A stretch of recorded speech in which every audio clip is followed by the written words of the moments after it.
Hi, and welcome back to It's Not History, the podcast where the past is never dead. It's not even past. Episode 15, Shakata. So, I've discovered and learned a lot making this series. It's a series that at one time I thought, naively, was going to be short and simple, about a minor but poignant incident that happened a long time ago in a corner of the county where I grew up.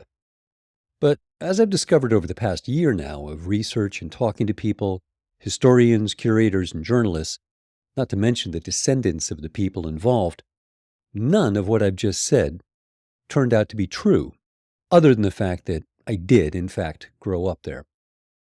The Paxton assault on the native inhabitants of Conestoga town was not minor, isolated, and certainly not poignant. And the effects have never been fully resolved and continue until now. And also, this series, as you've probably figured out by now, hasn't been simple, and it isn't short. So thanks for making it this far. I hope it's been worth it. I hope you find it as interesting and occasionally infuriating as I do.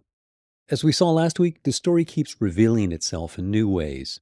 For example, the research done by Scott Paul Gordon and others showed that theories prior to their discoveries, namely that the leaders of Pennsylvania had a hand in the murder of the Conestoga Indians, would have been right up there with the Illuminati had JFK killed. But after their discoveries of diaries in the Moravian archives that supported this, showing that the leaders, or at least one in particular, triggered and maybe even encouraged the massacre, and then failed to do anything, like maybe alerting the British colonel next door and his 200 troops that the town was about to be invaded by a genocidal mob. Among the many other things I've discovered in making this series, and hope to get across, is the death of the idea of, quote, it was always going to be like this, or it was bound to happen this way. How could you be surprised? Because X, whatever X is, always happens. Because what I've found out is that, well, sure, these were very different people in very different times, and with very different worldviews and motivations. These people were also people with motivation and agency. The Susquehannock in Pennsylvania, despite dislocation and dispersal, persevered and then reformed their cultures inside of a web of native allegiances and alliances. The Moravians in Linnitz and elsewhere, motivated by a desire to live the tenets of Christianity as fully as they could, embraced Native Americans and protected them, even under the very real threat of violent retribution from the Paxtons. But when we look at people like Edward Shippen, the magistrate in Lancaster, whose motivation for self-preservation led him to be a feckless and fearful man of little influence when the hour came, it's easy to fall back on the trope of the man with authority siding with the mob and then watching the innocent suffer to protect his interests. Which, of course, is exactly what happened. Ben Franklin said that mercy favors the brave, and he, Shippen, was neither brave nor merciful, or just, which as the magistrate was literally his job, seeing that peace and justice was upheld. So it's easy to go with, it was always going to be like that in the end. It's how he got to be like that, rich and influential, making sure that he looked after his shit at the expense of others. It's easy to be jaded. In the words of author Pankaj Mishra, quote, there's too much evidence that the arc of the moral universe does not bend towards justice. Powerful men can make their massacres seem necessary and righteous. And this, as we'll see in coming episodes, is exactly what happens later. But just after the massacre in Conestoga town, Shippen tried to make the whole thing seem, if not necessary, at least righteous. He sent out magistrates, put up posters promising rewards, but ultimately, as you've heard many times by now, nobody was ever apprehended, let alone tried, let alone punished for these crimes. It's easy to say, well, of course the powerful man is going to make it seem, if not just, inevitable, because that is what they do. Powerful men make their massacres seem necessary and righteous. It was Shakata. Shakata is one of those brilliant and remarkable concepts that is even more so because there's not really a comparable phrase or concept in English, like Schadenfreude, the German phrase that means roughly taking small pleasure in the misfortune of others, and literally means harm joy. Shakata Ganai is like that, but where it comes from, Japan, it's a phrase that has real cultural centrality, unlike harm joy, perhaps, hopefully. It, Shakata Ganai, means literally, it could not be helped, or nothing can be done about it. It's what's known as a thought-terminating cliché. It's language intended to end an argument or to stop an argument from proceeding further. It's over, it's done, move on. But in Japanese culture, it's used almost like a get-out-of-jail-free card. Play the Shakata Ganai card and you're saying that, okay, whatever happened, big or small, your billion-dollar company went bankrupt or all the cookies in the cookie jar disappeared, was inevitable. Nothing could be done, and more importantly, there is nothing more to be said or done. It's not an admission of guilt or culpability. It's blaming cruel fate, and you can't change that. So, nothing to see here, move on. And that is exactly the card that Shippen played, Shakata Ganai. As if the Paxtons were a force of nature and the Conestogas were fated to be destroyed. Shippen described the incident that way in a letter to his son Joseph. Joseph Shippen was, if you remember, the Secretary of Pennsylvania, a role of real influence and importance. And his boss was the governor, John Penn. It's easy to imagine that Penn was angry, furious at the insolence of having people he declared as under his protection, the Conestoga, being slaughtered on land that he owned, Pennsylvania, and then leaning on his secretary, Joseph Shippen, and demanding that he find out what the hell is going on with his father and in Lancaster. So Edward Shippen's written account of what happened, sent to his son Joseph, isn't all father and son. It's a semi-official report from the Lancaster field office to the head office in Philadelphia. In it, Shippen makes the Paxtons sound like a tsunami, another great Japanese word, headed his way, unstoppable. Quote, "We tried to do the best we could to prevent the Indians from being killed, but could have made a poor stand against at least 80 to 100 desperadoes, well armed, and in the dark, too. The streets were full of snow and ice, the weather excessively cold." And then, in this letter, he throws the townspeople under the bus. Quote, "The inhabitants undisciplined and miserably armed." And then he throws the British Army under the bus. At the time, I had not heard of any commanding officer of the Highland soldiers being in town, and even if we had, it would have been no service, as his men were billeted up and down town. And then the alibi of "I was in church at the time" comes in handy. They rushed into the town at noonday with muskets and tomahawks and knives and killed the Indians before we knew their whereabouts. They were not there, it was said, more than 11 or 12 minutes. And then the lie. Quote, "I never heard one word of it until it was over." We know now from the contemporaneous notes we discovered last week, letters being written a few miles away by the Moravian ministers, that this was a lie. The Paxtons had themselves given him the word. They told him what they were going to do at his home the night before they began their killing spree. Shippen was doing his best to establish an official narrative in which he, Shippen, says, for the record, Shakata Ganai. Couldn't be helped, nothing to do. And that card, once played, is easy to play again. This narrative, once established, makes it easy to see this as fated, bound to happen. And it's easy for us to fall into that trap, to let him off the hook, even if we do condemn him for his complicity. Like the crocodile in the parable of the frog and the crocodile who says, "What do you expect? It's in my nature." You know, that's the way the colonial leaders always dealt with the Indians. And that's where, if you look deeper, you realize that no, it didn't have to be like this. Shakata Ganai. Because the murders in Lancaster were not without precedent.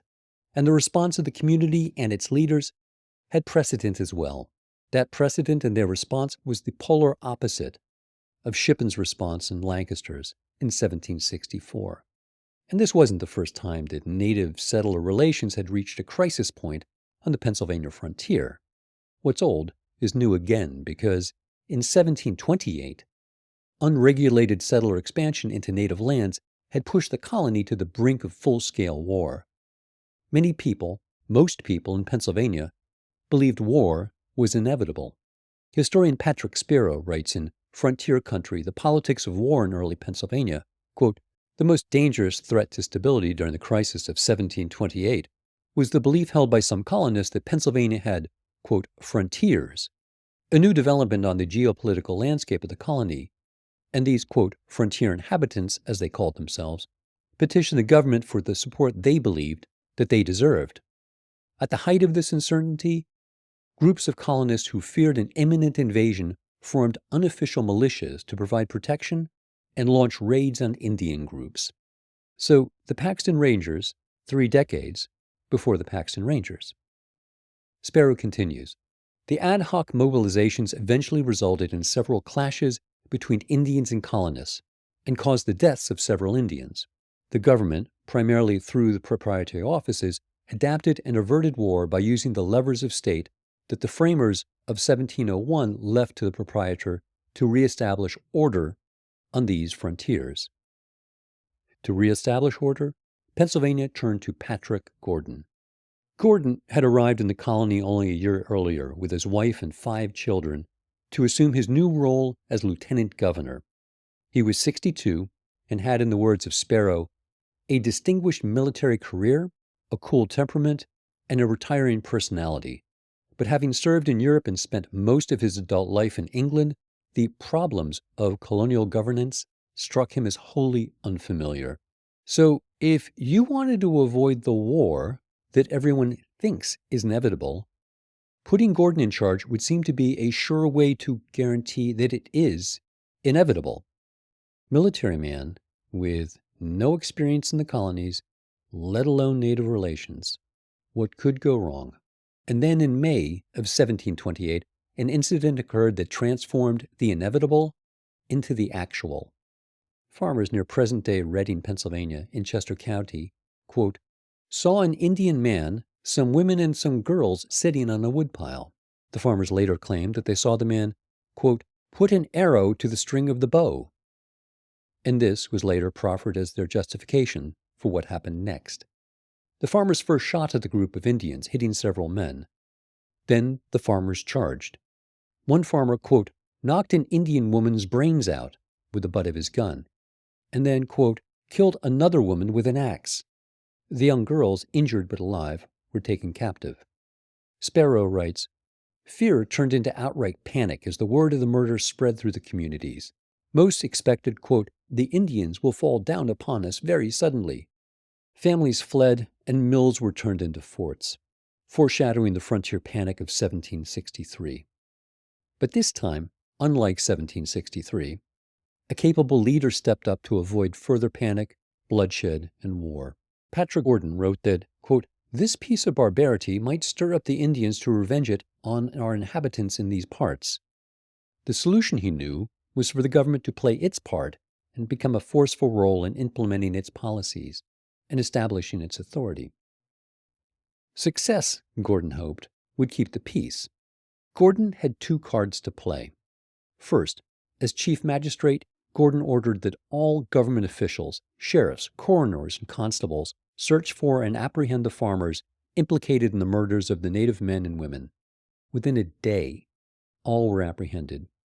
Gordon then ordered an inquiry, and the men revealed the dangerous logic used by people who believed that they lived on a frontier, especially a frontier formed against all Native Americans. Echoing the violent logic of the Paxtons, still a generation in the future, they had defended their actions by evoking the rules of war. Their alibi was that they had heard of the Indians recently, quote, murdering some white men, and they felt that this made it a war, and that they, therefore, quote, might lawfully kill any Indian whom they could find, unquote, and suggested that instead of arrest, they, the farmers, should receive a reward for their wartime actions, as if they had captured an enemy. Gordon, an actual military man, knew war and wasn't buying it. The next card that Gordon played was as chief diplomat. In this, he went big. On May 26, 1728, in Conestoga town, he convened a peace conference between the colonial leaders and those of the Conestogas, Delawares, Ganawesses, and Shawnees. In addition to the large Indian presence, over 200 settlers, many of whom feared war with these Indian groups, came to witness the treaty being negotiated. This was a substantial percentage of everyone. The large turnout reflected what was at stake.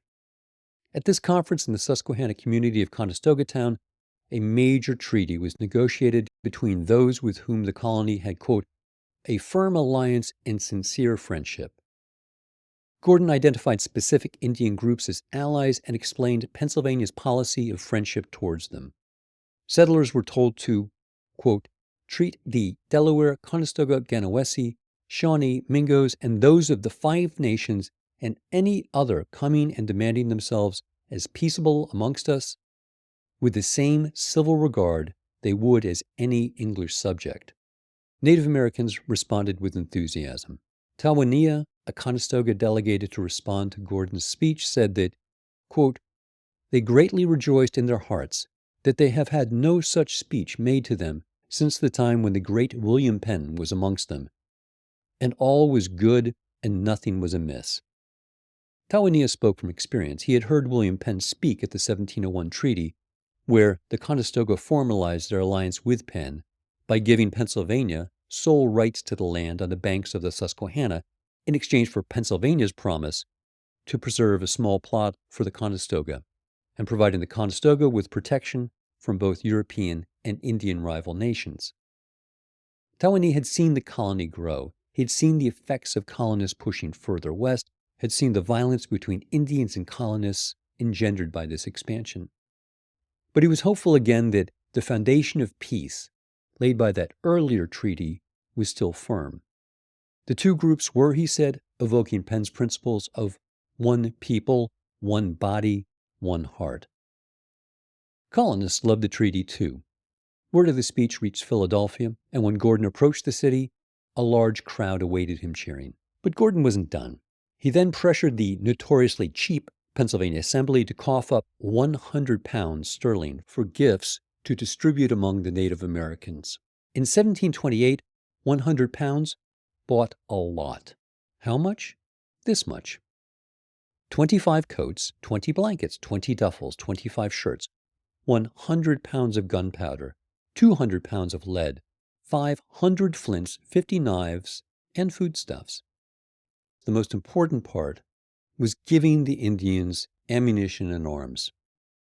It showed Gordon's confidence that these Indians were not threats, and confidence in his ability should the whole thing go south. But it didn't go south. It worked. For everyone. In the words of Patrick Sparrow, the reception was similarly effusive among the Indian community. Leaders of the allied Indian groups who were unable to attend the treaty sent messages of support after hearing the speeches. One of the Indian leaders did express concern that, quote, the back inhabitants may be cautioned not to so ready attack Indians as they were at that time. Meaning, the native leaders expected Pennsylvania's government to step up and to enforce the laws among their people. The response to this by Gordon was, message received. So immediately after, Gordon had the men accused of killing the Indians tried for murder in Chester County. By doing this, Gordon was not going out on a limb or setting some sort of radical precedent. He was just enforcing laws that were already on the books. Pennsylvania recognized early on that while all new European inhabitants were crown subjects, regardless of their origin, and were obligated to swear an oath of allegiance to the crown, under William Penn, Pennsylvania recognized that Native Americans, while not subjects of the crown, were Pennsylvanians, and they deserved and would receive the protection of the colonial government. Sparrow writes, in 1715, legislation was passed that provided Indians with legal rights and revealed how Pennsylvania legislators thought of their Indian neighbors. Moreover, beliefs distilled in this law represented the underlying assumptions that drove Gordon's actions. The law left little doubt as to the legal protections afforded Allied Indians within the bounds of Pennsylvania. They would receive the same rights as any colonist. Prestaging the words Gordon used to assuage the Native Indians, the Native Americans, in 1728, the earlier law stated that any personal assault against an Indian by a colonist would be prosecuted by Pennsylvania, quote, as if said offense was committed against any natural-born subject of Great Britain. Under these laws from 1715, the men were tried and jurors found them guilty on June 19th. Shortly after, on July 3rd, they were hung. Before adjourning, the court addressed the jurors and the community at large. Quote, It is true that something has happened which raised the notice and concern of not only the government, but of every good man. But it is really surprising to hear of the many idle, groundless, and lying stories which have been bruited about and thrown out to alarm and disturb the people, some of which have risen from ignorance and fear. He told them it was up to them to keep this panic-driven violence from escalating by spreading the message that, quote, truth is that the Indians are more calm and prudent than most of our people. Spiro observes that it was, quote, a clear symbol that Pennsylvania's government still abided by William Penn's promise. The council even set the execution at a time convenient for the Indians so they could witness justice being served. This execution was the first in 4 years, and another would not happen in Pennsylvania for 3 more. It was so significant that newspapers in Boston reported it. There was one final matter to attend to for Gordon. He had the native girls released and cared for by a local family, and the remains of the other Indians were removed from the shallow grave where they had been dumped and, in his words, given, quote, a decent burial. Thus proving himself the model of Franklin's exhortation that mercy still sways the brave. And this wasn't a one-off or a show trial, and it wasn't the only time that Gordon, in his duties as lieutenant governor, would work to protect native rights and property. As magistrate, he recognized that his prime directive, keep the peace, also meant managing expansion and incursion on native territory not yet lawfully purchased by the Penns, land that was still owned by native Pennsylvanians. So that same year, 1728, a Conestoga leader named Captain Civility, what a great name, alerted Gordon about an illegal settlement by Edward Parnell and several other families on the west, read wrong, side of the Susquehanna River. So Gordon sent magistrates with a written decree stating that by the governor's orders, they were to vacate the land and return to the right side, read right bank of the river. Parnell and several other families ignored the order. Not a man to be ignored, Gordon again sent the magistrates, this time with the decree, but also with torches, and burned the Parnell settlement on the Susquehannock land to the ground. So when Edward Shippen failed to protect the Conestoga or prosecute their killers, there was simply no excuse. The laws were in the books, and they had been previously vigorously enforced. Quote, that any personal assault against an Indian by a colonist will be prosecuted by Pennsylvania as if said offense was committed against any natural-born subject of Great Britain. The template for how to effectively navigate settler on native violence had already been constructed, and this was in recent memory, so it wasn't that he, Shippen, did nothing. He very deliberately did something. He set out a new example and created a new template for how the laws of the colony of Pennsylvania would and would not be enforced, and how native Pennsylvanians, once explicitly included in the legal protection of Pennsylvania, were now functionally excluded from protection under the laws of Pennsylvania. And this precedent was soon acknowledged in practice, if not yet in statute. Gordon was an ordinary guy who made one set of decisions. He could have easily said, like Shippen, it can't be helped. But he decided to make another choice. Gordon's peace conference wasn't the last or the only major treaty between American colonists and Native Americans to be negotiated in Lancaster. For a generation, this region represented a neutral buffer, a middle area between two cultures where both could meet, mix, and meld. Native Americans integrated European textiles and iron tools, especially guns and ammunition, and colonists began favoring tomahawks and the durable deerskin clothing and footwear used by Indians. This was the high water mark. Although officials were able to ease tensions in 1728, colonists continued to push west, beyond the traditional center of Philadelphia and the 3 original counties. Squatters and runaway servants began crossing the Susquehanna River, raising the ire of native groups who objected to their presence. Reports of violence and disorder became commonplace. And soon, there would be a new group in this middle ground, Scots-Irish settlers. They were people who had migrated from Scotland in the previous century to Ireland to act as a buffer between the English landowning settlers and the native Irish. Encouraged to move to Pennsylvania, they now served a similar purpose in the borderland between another dominant English-speaking political culture and the native population, a buffer, and if needed, a shield, and if needed, the sword. They settled in the marginal land along the highlands bordering the Susquehanna. One of the settlements they named Paxton. They soon would fill all these roles: buffer, shield, and sword. And they went way beyond in a way that their English overlords scarcely could have imagined. So next week we'll rejoin the men from Paxton who in 1763 massacred 20 peaceful unarmed Native Americans, the last of the people to call the small community of Conestoga town their home. These incidents represented the end of Conestoga town as a settlement and community, but terrifyingly, this wasn't the end of the Paxtons. Encouraged by Shippen's response and the failure of the government to prosecute them, the Paxton men decided to set out again.